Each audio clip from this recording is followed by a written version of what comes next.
Oh. Iya, baik, dari dulu kalau ketemu saya dengan beliau ini selalu diskusi, dan yang didiskusikan itu tidak bukan hanya apa yang bisa kita lakukan untuk membantu pendidikan ini. Saya ingat tahun 2008 sampai 2010 bersama Telkom kita berjuang memperkenalkan bagaimana pemanfaatan internet kepada dunia pendidikan dengan program Broadband Learning Center-nya. Lalu tahun 2011 kita pernah buat event pesantren digital ya Pak Alfi. Dan beliau sudah cukup banyak membantu kita, dan hari ini juga masih sama Pak Alfi. Mungkin saya akan minta bantuan lagi nanti kepada Bapak ya yang cukup berbaik hati ini, dan apa yang bisa kita lakukan untuk mereka Pak Alfi. Kita lihat nanti ya Bapak Ibu peserta webinar, kejutan apa yang akan beliau berikan pada acara webinar hari ini, karena saya sering dibuat beliau ini kaget-kaget ya, apa yang beliau berikan kepada kita. Lalu pemateri berikutnya, beliau adalah best practice dari pemanfaatan media digital dalam berbagai pekerjaan dan dunia bisnis. Hari ini beliau akan memberikan pengimbasan kepada kita sedikit ilmunya untuk memberikan solusi terbaik kepada sekolah-sekolah kita, terutama untuk menghadapi masa pandemi seperti ini. Beliau juga pernah menyampaikan ini kepada saya, kalau untuk dunia pendidikan, mari kita berikan yang terbaik. Nah, saya perkenalkan, nama beliau Mas Doni Satria Ihsan. Apa kabar Mas Doni? Alhamdulillah baik, Pak Bambang. Alhamdulillah. Apa kabar teman-teman semua? Baik, beliau ini berasal dari Gapura Digital, partnership dari Google yang diberi otoritas untuk training Google di Indonesia. Ya, banyak sekali yang bisa digali dari pengalaman narasumber-narasumber kita ini. Selain pengetahuan teknologi, ya beliau juga praktisi bisnis yang cukup sukses di bidangnya. Oke, Bapak Ibu, peserta webinar kita dan juga para narasumber, saya akan menjelaskan bahwa dalam kegiatan webinar kita ini akan dibagi menjadi 3 tahapan. Yang pertama adalah penyampaian materi dari para narasumber. Saya berikan waktu per materi, per narasumber itu sekitar 30 menit untuk menyampaikan materinya. Lalu setelah itu kita akan buka proses tanya jawab. Tanya jawabnya nanti ada 3 fase. Yang pertama itu kita ambil dari Q&A, pertanyaan yang ada di sana. Lalu kita diskusikan. Setelah itu kita ambil penanya secara live nanti. Jadi penanya akan interaktif dengan kita dan kita akan berdiskusi. Lalu yang terakhir adalah tanya jawab dari live streaming yang ada di YouTube. Setelah itu tahap terakhir kita menyimpulkan materi-materi yang sudah disampaikan dan kita menutup sesi webinar kita ini. Baik, untuk mempersingkat waktu, saya persilahkan narasumber kita untuk menjelaskan materi pada siang hari ini. Pertama sekali saya mintakan kepada Mas Doni untuk menyampaikan materinya, dan saya berikan waktu sekitar 30 menit. Saya lihat Mas Doni akan menjelaskan bagaimana caranya kita bisa bekerja dengan berkolaborasi menggunakan platform digital. Kepada Mas Doni, untuk waktunya saya persilakan. Baik, terima kasih kepada Pak Bambang, izin Pak Alfi untuk membawakan materinya terlebih dahulu. Mungkin saya juga bisa diberikan akses untuk bisa share screen ya dari panitia. Mungkin sebelumnya perkenalan dulu buat rekan-rekan semua dari PAUD di seluruh Indonesia. Saya ada baca juga chat dari kolom di Zoom itu. Banyak ya dari Papua, dari Manado, dari Makassar ya. Salam kenal semuanya. Mudah-mudahan apa yang dibawakan oleh kementerian ini, oleh dari Google dan juga dari Pak Alfi dari Telkom itu bisa bermanfaat buat teman-teman semua. Mungkin untuk yang host sekali lagi bisa berikan kepada saya izin untuk bisa share screen ya. Karena di sini saya belum bisa untuk melakukan share screen. Oke.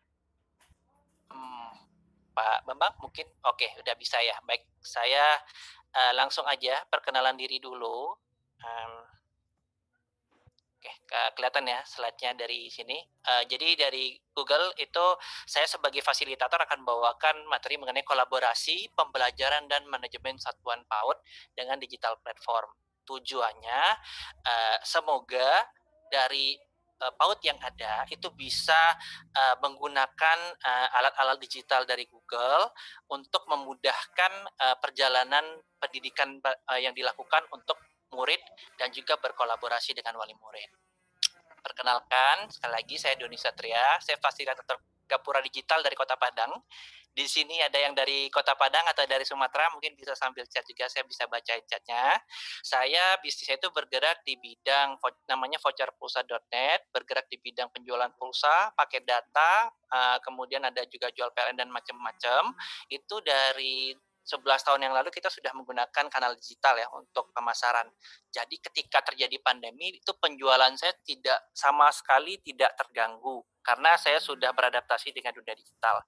Harapannya juga teman-teman itu bisa cepat beradaptasi supaya bisnis agar bisnisnya atau PAUD-nya atau model pendidikannya itu bisa terus berjalan dengan lancar ya melalui kanal digital. Nah, saya pernah jadi mentor bisnis juga. Waktu itu ada background bikin event startup. Saya jadi mentornya, ada 3 tim yang dari Padang menang sampai ke Jakarta. Kemudian dari sana saya merasa bahwa banyak sekali ya antara gap pendidikan atau perbedaan ilmu antara di ibu kota dengan di kota saya sendiri, di Kota Padang. Jadi saya dan teman-teman mendirikan komunitas sebagai sarana untuk teman-teman yang di daerah itu juga bisa bersaing secara bisnis di level nasional bahkan internasional. Jadi kita membangun komunitas startup. Nah, kira-kira begitu untuk perkenalan dari saya. Kemudian saya mau share juga dari Google sendiri itu juga ada program-program lainnya untuk bisa membantu PAUD ataupun UMKM. Jadi nama programnya itu seperti yang bisa dilihat di layar, itu ada namanya Gapura Digital dan Womanville. Nah, jadi Womanville ini adalah gerakan internasional dari Google yang membantu khususnya wanita ya, karena kelasnya 100% wanita untuk bisa memanfaatkan teknologi dalam membangun keterampilan, inspirasi, dan terkoneksi dengan wanita-wanita lain. Kemudian juga ada program Gapura Digital untuk UMKM. Ya, jadi di Gapura Digital ini modulnya lebih kuat untuk UMKM. Kemudian Google dari tahun 2015 sampai sekarang sudah melatih lebih dari 1,5 juta UMKM di seluruh Indonesia.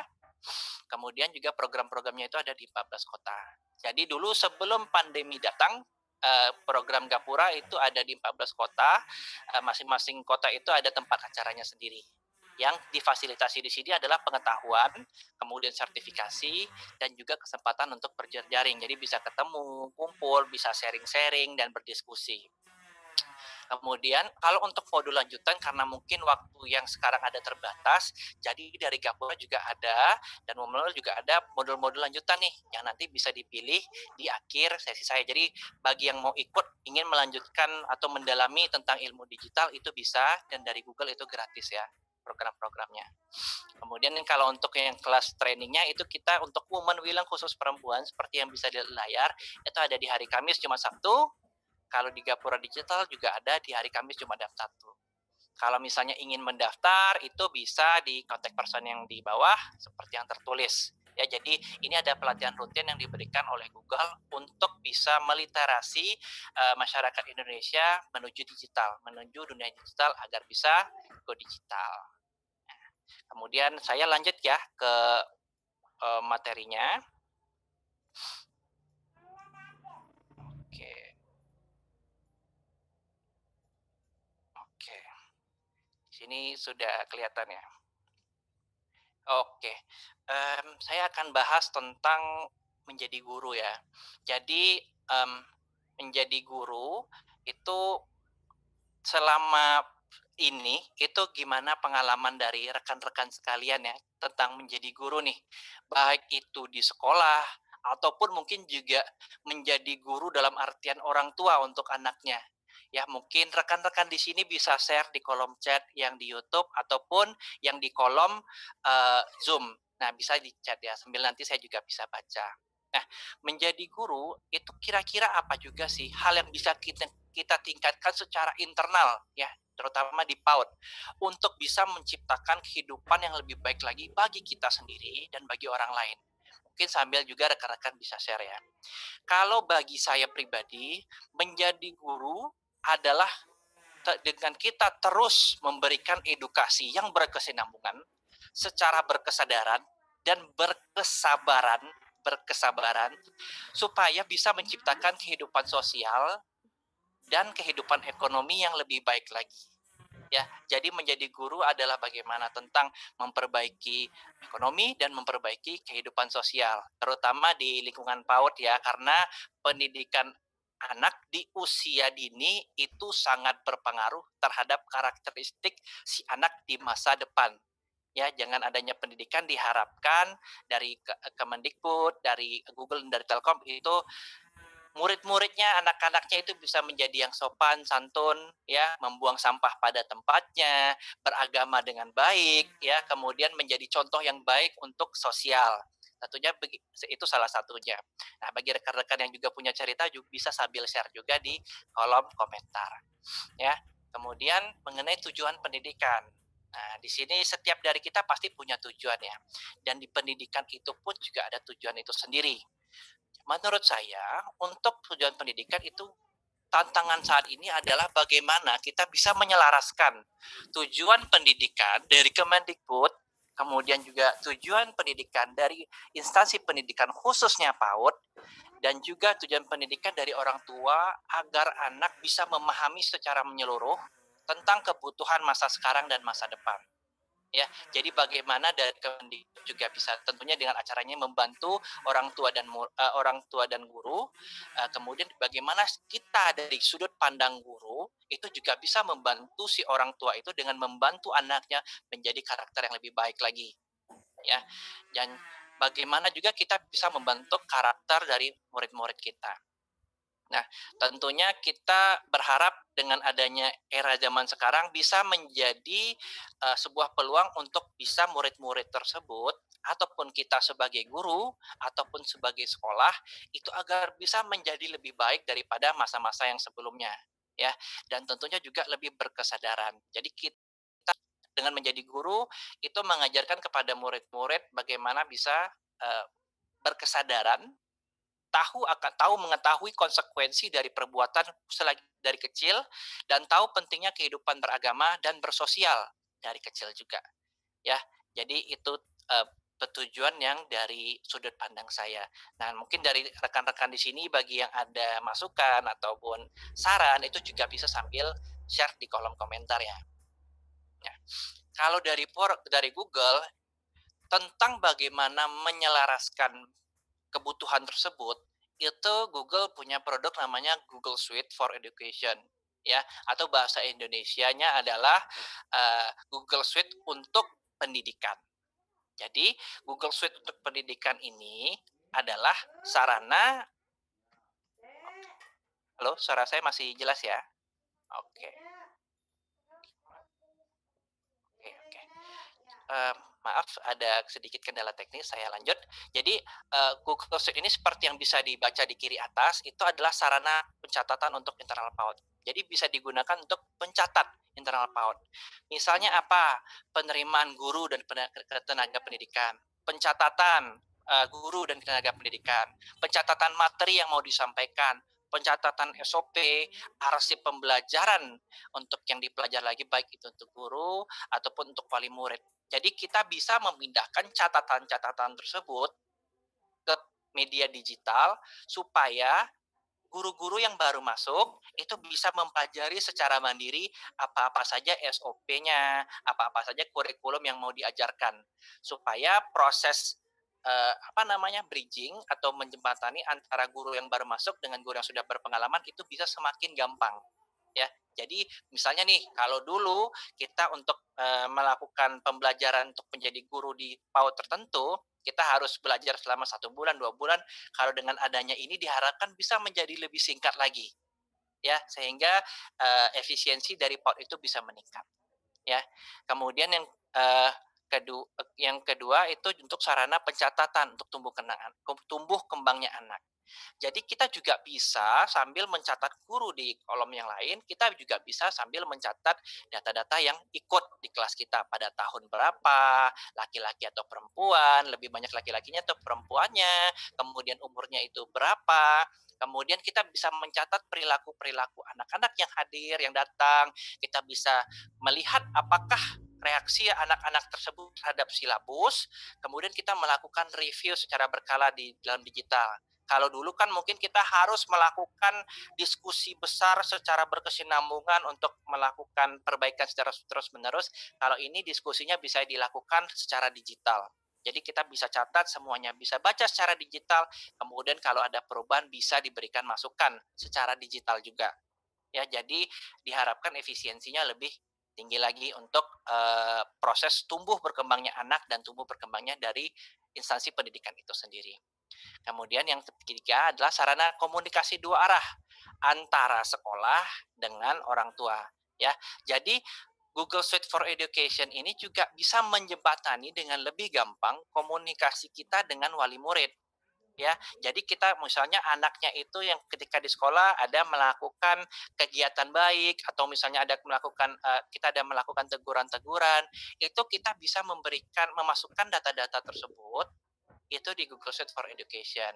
Ya, jadi nanti si orang tua itu sendiri tanpa perlu diketahui oleh orang tua yang lain ya, itu bisa tahu nanti anaknya itu di sekolah melakukan apa saja. Kira-kira juga pembekalannya nih dari sekolah sudah ada nih.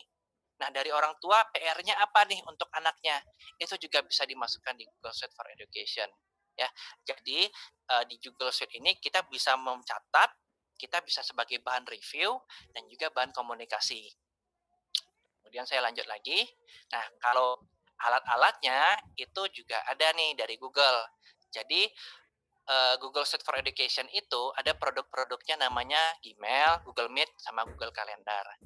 Buat rekan-rekan sekalian, semua produk yang saya sebutkan ini itu gratis. Semua pelatihan juga yang saya sebutkan itu gratis.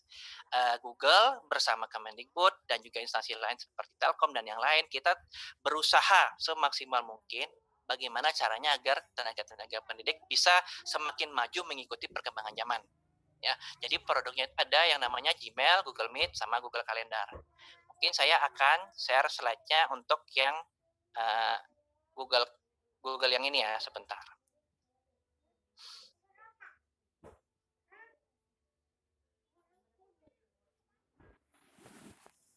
Oke, di sini kelihatan ya. Jadi ada Gmail.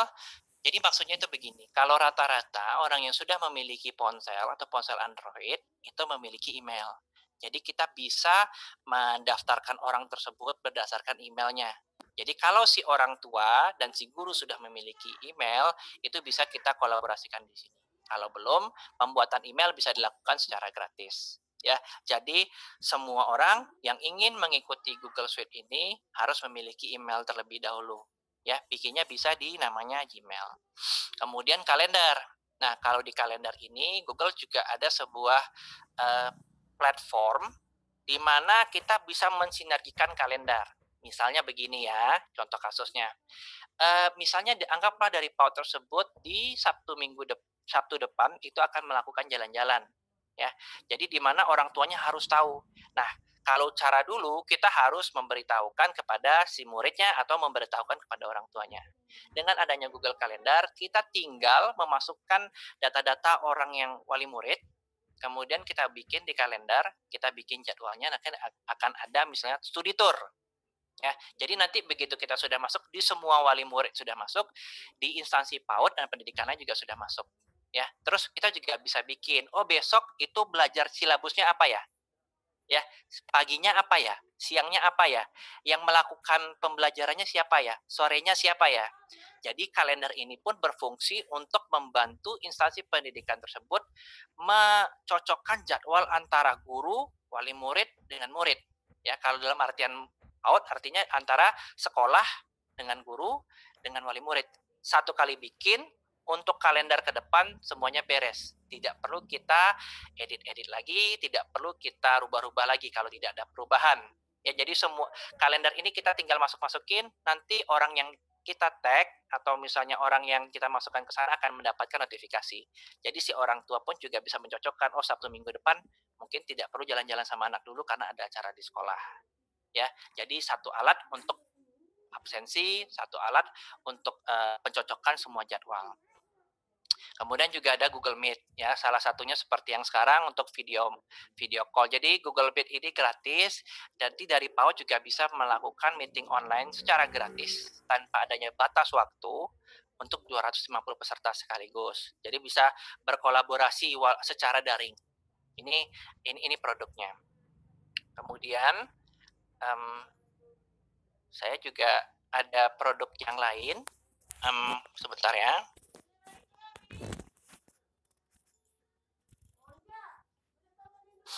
Nah, oke, jadi untuk untuk yang tadi berkomunikasi, sekarang ada alat untuk berkolaborasi. Jadi kan tadi saya bilang untuk pencatatan ini, untuk pencatatan itu, pembuatan SOP, feedback dan yang lain-lain, itu ada yang namanya Google Spreadsheet, Google Docs, sama Google Form. Nah, saya akan share tampilannya ya.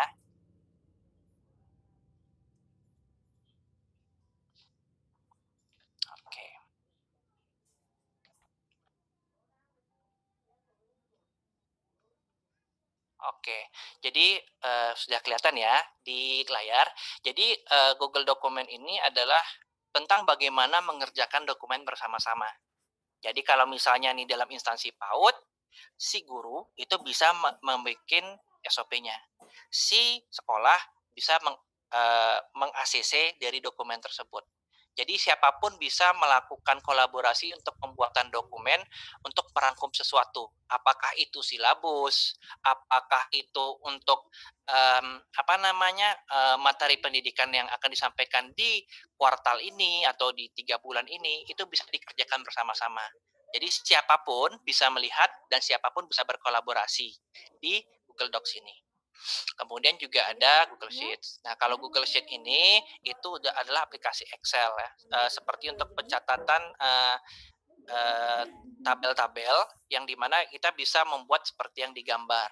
Jadi nanti minggu pertama topiknya itu yang mau diberikan kepada murid-murid apa, minggu kedua apa, minggu keempat ujian, dan lain-lain, itu semuanya bisa dicantumkan di Google Sheet. Kemudian yang terakhir itu ada Google Form. Nah, jadi Google Form ini untuk bisa dipakai untuk ujian. Jadi dari rekan-rekan yang di PAUD, kalau mau mengajarkan ujian secara daring, bisa menggunakan Google Form. Nanti kita bisa isi pertanyaan-pertanyaannya, kemudian kita tentukan jawabannya, kemudian pertanyaan-pertanyaan tersebut bisa kita acak untuk menghindari kemungkinan kecurangan-kecurangan dalam tes. Bisa. Atau juga bisa digunakan untuk meminta feedback dari wali murid. Ya, mungkin lebih cocok kalau untuk PAUD itu feedback dari wali murid. Jadi tentang bagaimana perkembangan anaknya, apa kira-kira yang bisa ditingkatkan lagi dari PAUD, apa yang bisa ditingkatkan lagi dari guru, kemudian apa saran dan masukannya, itu kita bisa menerima saran-saran tersebut secara daring, secara online, kapanpun, dimanapun, dengan Google Formulir. Jadi alat ini juga gratis ya, yang pastinya. Nah, kemudian kita masuk ke materi. Ini mohon maaf ya sedikit ribet karena slide-nya terpisah di beberapa tempat dan saya tidak bisa menyatukannya karena ada terkait peraturan dari Google itu sendiri. Nah, itu. Kemudian dari alat-alat tadi yang sudah saya sebutkan, itu semuanya itu terangkum dalam satu ekosistem pembelajaran daring dari Google, namanya Google Classroom. Jadi Google Classroom ini itu tentang bagaimana kita memindahkan pendaftaran murid-murid baru dari offline, dari luring menjadi daring atau online. Gimana kita memindahkan silabus dari offline atau luring menjadi daring. Kemudian bagaimana kita bisa melatih guru atau kita bisa melakukan pengembangan, evaluasi berkala yang dulunya itu dari luring menjadi daring.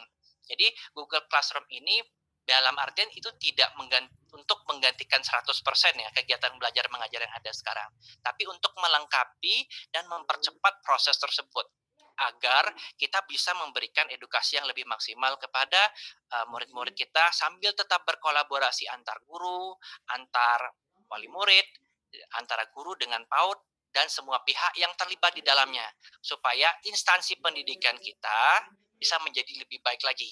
Ya, dan Google Classroom ini juga gratis ya dari Google. Tidak ada kena biaya sepeser pun, tidak ada dikenakan ini dan itu segala macam, semuanya gratis dan juga aman ya. Jadi selama data-data ini tidak kita bagikan untuk publik, maka data-data murid, guru dan segala macam itu aman disimpan ya. Yang penting jangan kita yang membagikannya kepada orang lain ya.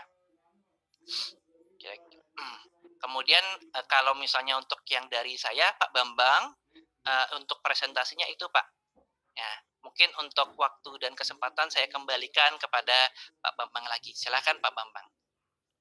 Baik, terima kasih Mas Doni, luar biasa ya penjelasan materinya dari Mas Doni yang sudah membahas bagaimana pemanfaatan dari Google Suite. Saya juga udah belajar Mas Doni Google Suite apa aja yang bisa kita gunakan, dan saya lihat memang kita bisa buat seperti simulasi Office ya di Google Suite itu sendiri. Baik, saya akan mintakan kesediaan dari narasumber kita berikutnya yang luar biasa, Bapak Alfi, untuk membahas digital education yang menjadi solusi bagi dunia pendidikan. Untuk waktu, saya persilakan kepada Pak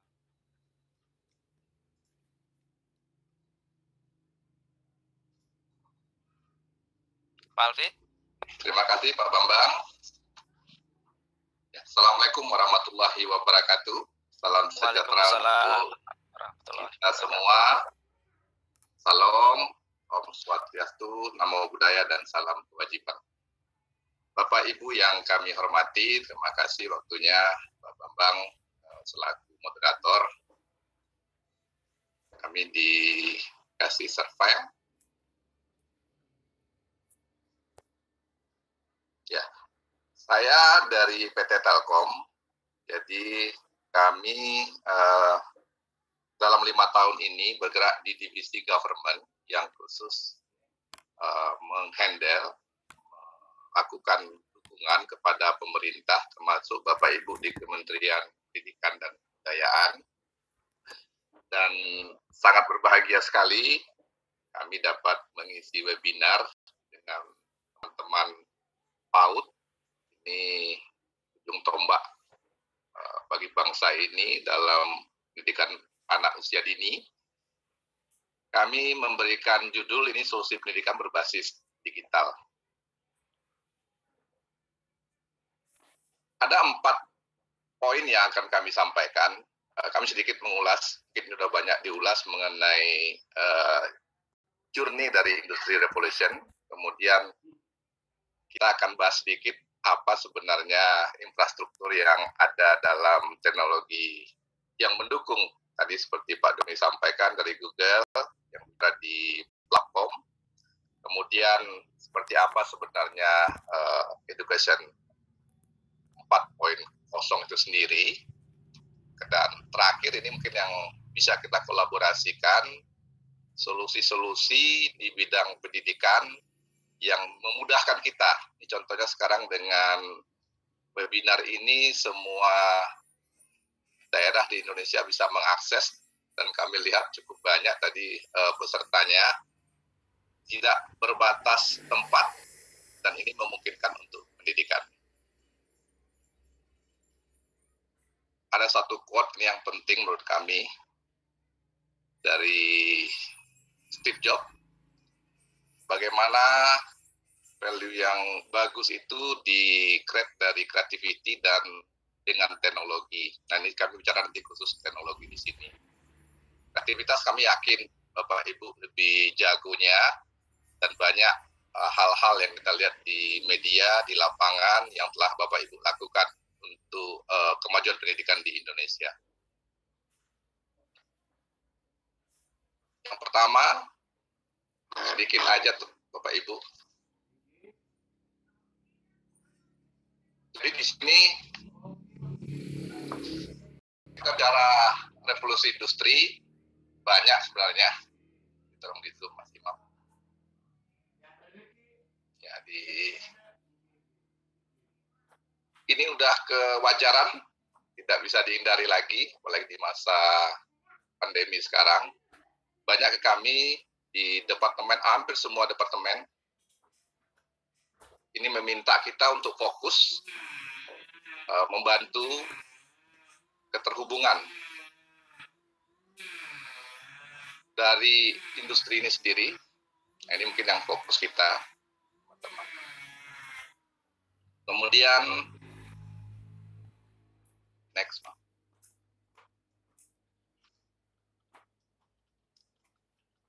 Salah satu motor penggeraknya adalah internet. Kalau secara data, di dunia penetrasinya sudah sedemikian besar, dan kita sadari di Indonesia sebenarnya memang masih banyak kendala, ada beberapa daerah yang belum aksesnya begitu baik. Nanti kami akan bicara dua topik. Pertama untuk daring yang betul-betul full online, nanti ada broadband, baik secara jaringan kabel, kemudian kami juga ada seluler di teman-teman Telkomsel yang termasuk bagian dari kami juga. Dan sebenarnya kita tidak menutup kemungkinan juga bagaimana nanti daerah-daerah yang sering kita katakan dengan 3D, akses internet bisa disiapkan juga. Karena secara cover, cakupan, kita juga punya akses satelit. Nah, nanti ini ada, di akhir nanti kami dengan Pak Bambang dan teman-teman yang penyedia platform, berencana untuk membuat suatu pilot project penyediaan akses komunikasi internet ini di daring seperti apa, kemudian nanti di touring yang di luar akses yang online langsung, supaya nanti teman-teman yang bergerak di dunia pendidikan bisa melakukan terobosan dalam pendidikan. Itulah yang kita namakan dengan digital di dunia pendidikan. Ini kami kan aja nanti itu bahan bacaan. Nah, saya akan fokus ke sini. Bagaimana sih sebenarnya menyiapkan akses yang bisa secara online? Ada 3 layar di sini. Yang pertama adalah infrastrukturnya dulu. Infrastruktur sederhananya begini. Bagaimana kita bisa melakukan semua keterhubungan dari sekolah-sekolah dengan Departemen Pendidikan, pihak sekolah dengan siswa, pihak sekolah dengan guru, dan semua komunitas pendidikan. Ada device, pasti kita udah punya laptop, desktop, dan kita juga jangan dilupakan smartphone kita sebenarnya juga akses, dan connectivity-nya itu tidak dipungkiri adalah akses internet. Di beberapa yang kapasitas besar, kita melakukan akses khusus yang kita namakan dengan virtual private network. Dan kami sudah mulai melakukan terobosan. Kalau Bapak Ibu selama ini servernya ada di sekolah, mulai dipikirkan bagaimana menempatkan secara cloud dan di data center. Kenapa? Karena ketersediaannya, availability-nya lebih bagus dibandingkan dengan di masing-masing sekolah. Sebagai informasi, pada saat ini, apabila Bapak Ibu online 8 jam sehari dengan video conference, rata-rata itu bisa habis kuota bandwidth 400 giga sebulan. Itulah rata-ratanya. Apabila akses itu bisa kita kolaborasikan, berada servernya di Indonesia dan dekat dengan kita namakan dengan able kita di telco, itu akan lebih cepat prosesnya dan bandwidth-nya mungkin tidak terlalu dimakan kuota Bapak Ibu. Untuk Google sebenarnya kami sudah melakukan preparing, dan nanti beberapa teman-teman yang platform lain juga bertahap akan kita lakukan. Ini Bapak Ibu sekarang menggunakan Zoom. Ini berencana juga meletakkan servernya di Indonesia, kemudian teman-teman Microsoft, dan beberapa teman-teman lain melakukan hal yang sama. Inilah salah satu terobosan untuk dunia pendidikan. Bagaimanapun, kami juga ada peran untuk aksesibilitas dari dunia pendidikan ini lebih mudah untuk dijangkau. Nah, dan ini tidak masalah akses koneksi terbiasa, tapi juga harus ada rekayasa di dalamnya. Itu tadi kita bicara layer 1, jadi keterhubungan dulu dari infrastruktur. ICT. Di layer 2-nya baru kita bicara platformnya, aplikasinya. Kami yakin teman-teman penyedia platform sudah berpikir terintegrasi. Seperti Google tadi sudah mulai terintegrasi dan sangat maju. Ada beberapa jenis layanan, video conference-nya, kemudian spreadsheet-nya, tukaran datanya, dan ini bagaimana kita mendekatkan dengan pusat-pusat interkoneksi dari dunia telco. Dan kami juga tahu teman-teman di Departemen Pendidikan sangat maju juga, sudah mulai berpikir bagaimana ini terintegrasi langsung dengan sistem kependidikan. Seperti di Direktorat Jenderal GTK mulai memperhatikan bagaimana guru dan tenaga pendidikan ketika melakukan akses di media online ini juga ada satu tool sendiri. Ketika ini sudah terhubung, inilah di atasnya nanti bisa kita lakukan semacam information system yang teranalitas.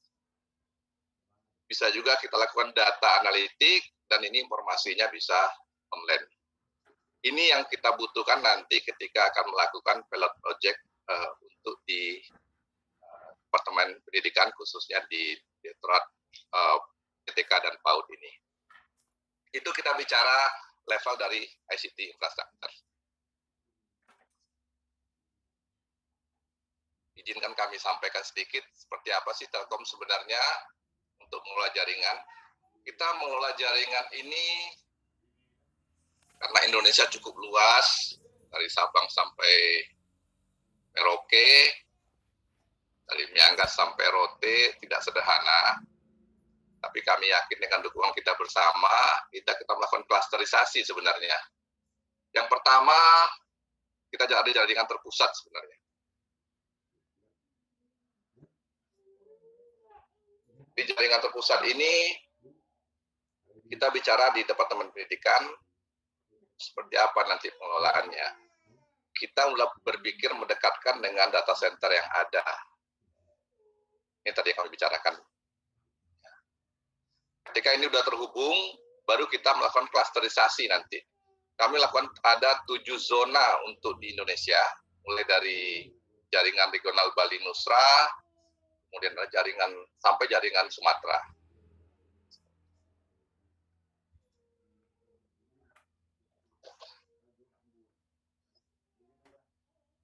Kita sadari untuk di Daksmen ini dan di PAUD ini ada perbedaan nanti bagaimana hubungan dengan Dinas Pendidikan Provinsi, Dinas Pendidikan Kabupaten dan Kota, atau apakah langsung nanti ke jaringan pusat. Ketika kita melakukan klasterisasi dari segi jaringan, harusnya connectivity-nya lebih bagus. Nah, dan ini ketika bicara domestik secara Indonesia, harusnya ini lebih murah biayanya. Dan inilah arahan dari Bapak Presiden kita dan dari Bapak-Bapak di Dewan, bagaimana dunia pendidikan dapat mengakses dengan murah. Itu mungkin untuk yang klasterisasi. Kemudian ini Bapak Ibu yang sudah kami siapkan untuk Indonesia.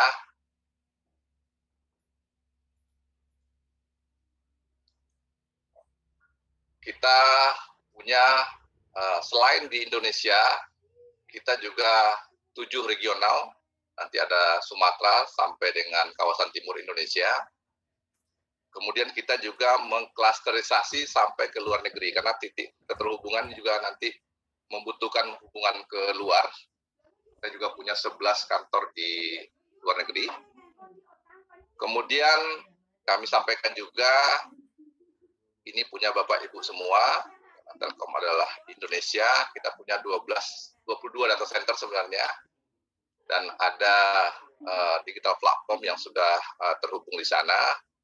Kami dengan senang hati dengan teman-teman media platform, apabila nanti dibutuhkan keterhubungan secara API, ini bisa kita siapkan untuk Departemen Pendidikan. Rasa nanti Google pasti akan mau juga mensupport hal yang sama. Kita telah membangun 164.000 backbone untuk fiber optik. Kami akui ini belum cukup. Tolong doakan kita tetap bekerja keras untuk membangun Indonesia. Secara angka, ya kita membutuhkan 4 kali lipatnya. Kemudian point of reason kita udah 119, dan ini dibutuhkan oleh teman-teman penyedia platform menjaga hubungan-hubungan yang besar di dunia pendidikan ini sangat besar datanya, jutaan. Jadi ketika akses, kalau tidak melewati gateway, itu sangat mudah dan murah untuk Indonesia. Dan satelit kita udah cover, kita ada 3 satelit punya Indonesia yang terdiri dari 133 transponder. Kemudian untuk seluler, melalui Telkomsel kita punya 212 BTS, dan ini memang masih ditingkatkan terus, karena kebutuhan ini beberapa daerah ada yang memang belum cover, dan bantu doakan kami, kita juga punya kekuatan dan resources untuk membangunnya. Dan terdiri dari hampir 34.000 tower. Secara akses, kita punya 500 Telkom Cloud dengan hampir 27 juta home pass. Home pass ini teman-teman nanti akses broadband ke rumah-rumah, dan ada sekitar 11 jutaan optical port. Dan kita ada hampir 400.000 akses point yang teman-teman banyak mengenal dengan Wi-Fi. Keterhubungan itu nanti secara dunia internasional juga udah terhubung semua. Ini petanya. Kenapa kami sampaikan? Karena membangun yang berpulau-pulau ini, ya memang kita unik negara kita dibandingin negara lain di dunia. Kepulauan terbesar itu adalah di Indonesia.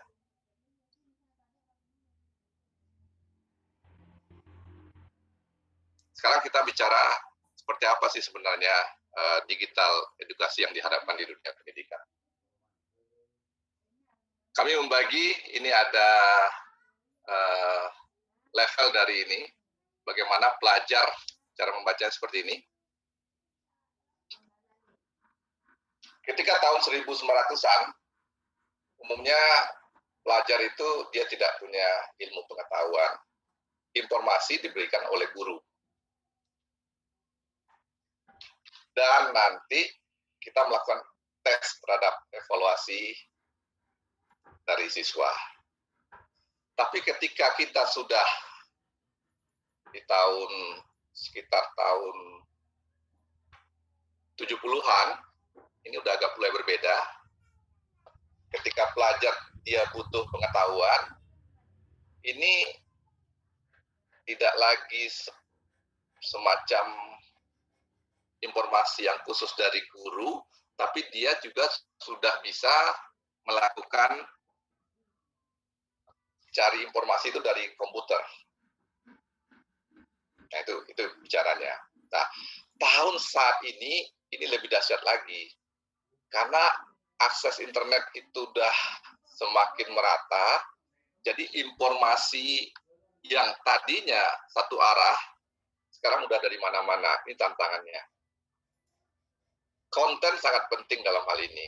Jadi tantangan kami di dunia telekomunikasi, bicara infrastruktur jaringan, bagaimana konten yang dideliver oleh teman-teman, baik komunitas dunia pendidikan, teman-teman di platform, itu bisa dideliver dengan cepat. Dan konten ini dari semua arah itu akan ada. Inilah tantangannya pada saat ini. Sederhananya begini, Bapak Ibu yang punya anak di SD, SMP, bisa jadi penguasaan teknologinya, penguasaan akses informasinya lebih maju dari bandingin kita para orang tua. Ini tantangan tersendiri.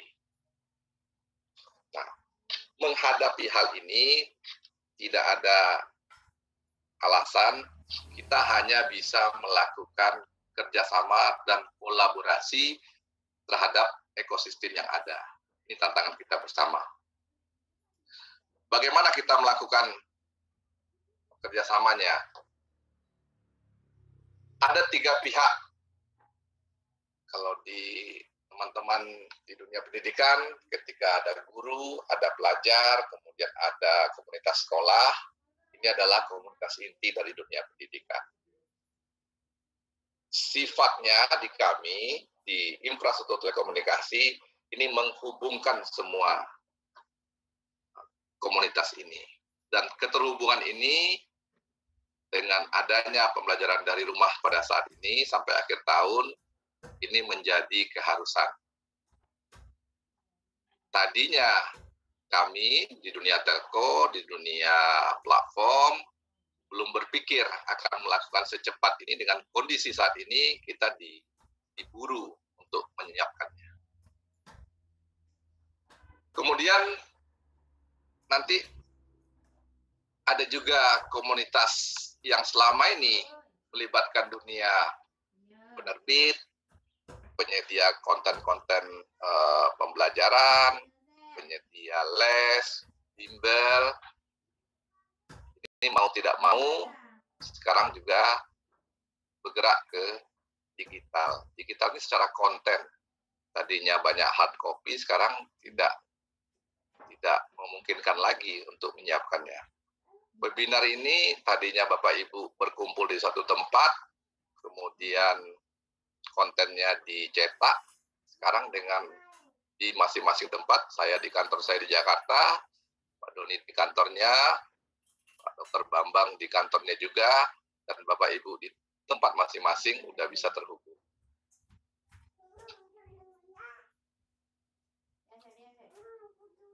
Kemudian, yang tadi adalah komunitas-komunitas yang secara tradisional ada di Bapak Ibu. Tapi Bapak Ibu tidak bisa melupakan, mulai muncul komunitas lain yang berhubungan dengan dunia pendidikan. Ada, kalau saya di Jakarta, ketika Bapak Ibu anaknya di busway, sekarang sudah termonitor. Bapak Ibu di daerah, jika ada CCTV, banyak CCTV penyedia, itu juga bisa dimonitor. Kemudian, service provider, seperti kami di Telkom, beberapa operator, teman-teman di komunitas, di cyber, segala macam, menyediakan untuk sekolah masing-masing, ini sudah saling terhubung. Pembayaran sekarang sudah masuk. Kalau yang biasa pakai Gojek, sudah ada GoPay. Dan ini juga terhubung dengan dunia pendidikan. Kemudian beberapa sekolah kami tahu karena kebutuhan pembelajaran online, sekarang meletakkan cloud storage-nya itu udah di data center. Dan beberapa sekolah ketika bicara anaknya posisi di mana, atau Bapak Ibu, kalau di jalan juga bisa dimonitor. Ini memang masih di beberapa kota besar. Kemudian kita tidak melupakan juga bagaimana komunitas-komunitas di orang tua.